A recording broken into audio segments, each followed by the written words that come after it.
ఈ ప్రభుత్వం వస్తానే మొదటి డెసిషన్ ఏదైతే పింఛన్లు 4,000కు పెంచాం, ఎన్టీ రామారావు గారు 30 రూపాయలతో ప్రారంభించిన పేదల పింఛను 4,000 రూపాయలు పెంచడం దేశంలోని మొట్టమొదటిసారి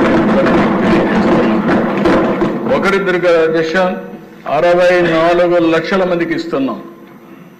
64 లక్షల మందికి పేదల భరోసా కింద మొదటి తారీఖును అందజేసి వాళ్ళని ఆదుకుంటున్నాం.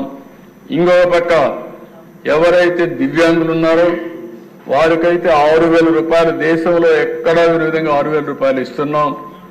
ఇంకో పక్కన అనారోగ్యంతో బాధపడే వాళ్ళకి 10,000, 15,000 ఇచ్చి వారందరినీ ఆదుకునే పరిస్థితి తీసుకొచ్చాం. ఈరోజు అధ్యక్ష ఇక్కడ ఉండే వాళ్ళందరికీ కూడా ఒక ఐడియా ఉండాలి. ఈరోజు మీరు చూస్తే